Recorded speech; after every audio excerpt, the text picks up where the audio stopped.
वो साहब लोग जिनको चुनाव में आपके पैर पकड़ने से फुर्सत नहीं मिलती, वो दिखे क्या? वो दिखे क्या जो ये कहते थे कि दुख भरी घड़ी में हम आपके साथ हैं? वो दिखे क्या जो हर वक्त फेसबुक और अन्य सोशल साइट्स पर अपना प्रचार करवा रहे होते थे और कहते थे कि आपके क्षेत्र का सर्वांगीण विकास अगर कोई कर सकता है तो वो मैं हूं? अगर दिखे तो बताइएगा हुजूर, क्योंकि कुछ सवाल पूछने हैं उनसे। सवाल ये कि आपके एसी का सबसे मीठा मीठा वाला टेम्परेचर क्या होता है सर? सवाल ये कि वैक्सीन आपने लिया क्या हुजूर? सवाल ये कि आखिरी बार मटन और मस्त फ्राइड राइस कब खाया था आपने? और अगर इन सवालों का जवाब देने के बाद आप थक कर सोने से बच जाएं तो बताइएगा सर कि आपको लाज शर्म लगता है कि नहीं?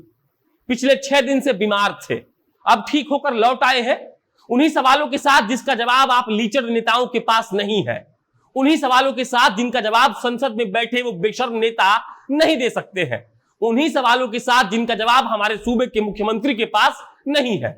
और अब नमस्कार, मेरा नाम प्रशांत राय है और आप जनता जंक्शन का विशेष कार्यक्रम कटाक्ष देख रहे हैं।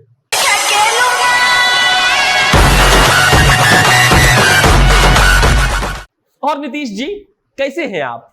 इच्छा था कि पूछ ले आपसे कि जब आपने ये ट्वीट किया कि बिहार के अस्पतालों में मौजूद वेंटिलेटर को सही किया जाएगा, तब आपका कलम, आपका ट्विटर और आपका जुबान कांपा नहीं क्या? अरे नीतीश जी, जिस सरकार पर माननीय कोर्ट को भरोसा नहीं हो उस पर हम क्या भरोसा करें? रोड पर मर रहे उन लोगों की तस्वीर अगर आपके जहन में उतर नहीं चुकी है तो आप इंसान नहीं है। लेकिन इंसान तो आपके स्वास्थ्य मंत्री भी नहीं है, क्योंकि उनके स्वागत के चलते किसी की जान चली जा रही है तो उसी पार्टी भाजपा के उपाध्यक्ष साहब किसी के मरने पर अनाप शनाप लिख दे रहे हैं और उसके बाद कहते हैं कि मेरा अकाउंट तो हैक हो गया था। तेज आवाज में कटाक्ष करने वाला आज धीरे बोल रहा है। इसका मतलब ये नहीं कि आप लोगों ने कोई शानदार काम किया है, इसका मतलब ये कि आपको समझा समझा कर उब चुका एक पत्रकार सिर्फ इतना समझ पाया है कि ये सिस्टम का दोष है। याद रखिएगा, दोष सरकार का नहीं है, इसी सिस्टम का है जिस सिस्टम को आप लोगों ने बनाया है। और ये सिस्टम कहती है कि मास्क नहीं पहनने पर आपको जुर्माना देना होगा, लेकिन ऑक्सीजन के ना मिलने पर सरकार पर कोई कार्रवाई नहीं होगी। यही सिस्टम कहती है कि रोड पर बिना हेलमेट के चलने पर जुर्माना देना होगा, लेकिन गड्ढे में आने से आपकी जान चली जाएगी और सरकार पर कोई सवाल नहीं उठेगा। यही सिस्टम कहती है कि हॉस्पिटल में आप जाकर चिल्ला नहीं सकते हैं, लेकिन कोई चिल्ला चिल्ला कर मर जाएगा और आपकी सरकार पर आप खुद ही सवाल नहीं उठा सकते हैं।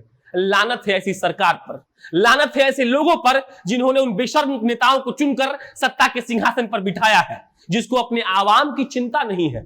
आवाम की चिंता से याद आया कि नीतीश जी को तो आवाम की चिंता है, उसी आवाम की जिसने उनको 20 साल मौका दिया, और उस आवाम की चिंता उनको इतनी है कि उन्होंने अस्पताल में, चलिए बदलाव करते हैं, एक अस्पताल में इलाज मुफ्त कर दिया, बिल्कुल मुफ्त। अरे बधाई हो बिहारियों, इससे बेहतर तुम क्या एक्सपेक्ट कर सकते हो अपने दूरदर्शी मुख्यमंत्री से। लेकिन सर, आपसे भी एक सवाल है। आपने कहा था कि पिछले कोरोना के लहर के बाद जो मजदूर बाहर से बिहार आए थे वो वापस नहीं जाएंगे, और जब इस बार कोरोना फिर से आया तो आपने ही कहा कि सारे मजदूर वापस बिहार आ जाइए। आप कब झूठ बोल रहे थे, या अब बोल रहे हैं, या आप बचपन से झूठे हैं? स्वीकार करिए ना इस बात को कि आपसे बिहार संभल नहीं रहा है, और अगर संभल रहा होता तो डॉक्टरों की भर्ती आज आपको नहीं करनी होती, आपने पहले से ही इसकी तैयारी कर ली होती। अगर आपसे सच में बिहार संभल रहा होता तो एम्बुलेंस के लिए किसी के मां का निधन नहीं होता, किसी का बाप यूं ही ऑक्सीजन के लिए तड़प कर मर नहीं जाता।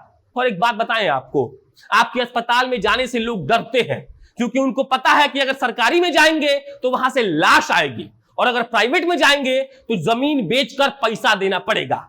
आपकी सरकार ने, माफ कीजिएगा सर, आपकी सिस्टम ने इतना जहर घोल के रखा है जहां सिर्फ दलाल पैदा होते हैं, जिनको इस वक्त या तो दलाली करनी है या किसी एसी के मीठे टेम्परेचर में सोना है और थकान मिटाना है।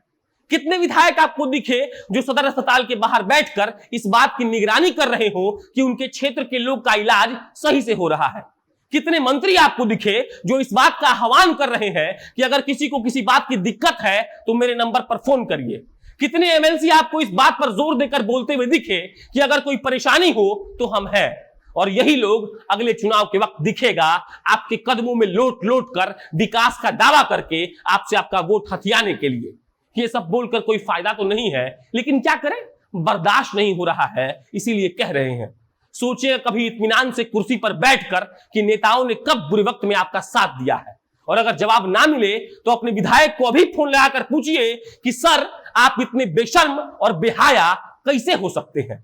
पूछिए अपने मुख्यमंत्री से उन्हीं के लहजे में, उन्हीं के प्लेटफॉर्म ट्विटर पर कि हुजूर बायो में चीफ मिनिस्टर ऑफ बिहार लिखने से आप बहुत शानदार मुख्यमंत्री नहीं हो जाएंगे। शानदार मुख्यमंत्री होने के लिए आपको काम करना पड़ता है जो आपने आज तक कभी किया ही नहीं। और इन सब के बाद भी अगर आपको जवाब ना मिले तो एक चिट्ठी लिखिएगा अपने हाकिम के नाम और उसमें सिर्फ इतना लिखिएगा कि लानत है कि मैंने तुमको चुनकर उस कुर्सी पर बिठा दिया जिसके तुम हकदार कभी थे ही नहीं। लानत है तुम जैसे मंत्रियों पर जो पैसे के दम पर मंत्रालय चला रहे हैं और पैसे कमाने के सिवा आज तक कुछ नहीं कर पाए हैं। लानत है तुम जैसे विधायकों पर जिनके फॉर्च्यूनर का तेल कभी खत्म नहीं होता, एसी का टेम्परेचर कभी ज्यादा नहीं होता, बच्चे का फीस तो बहुत टाइम से जाता होगा लेकिन मर रही आवाम के पास उनको जाने का फुर्सत नहीं है। और इतना से भी अगर मन ना भरे तो पटना के किसी शवदाह गृह के बाहर जाकर देखिएगा कि लोग लाइन में लगकर कैसे लाश को जलाने के लिए मिन्नतें कर रहे हैं और आपका कोई अफसर वहां खड़ा होकर गिनती भी नहीं कर रहा है कि कितने लोग खाक हो गए। अरे नीतीश जी, बस इतना याद रखिए कि ये सब बीत जाने के बाद एक मुहिम चलाएंगे जिसका मकसद सिर्फ आपको सत्ता से बेदखल करना होगा। शुक्रिया।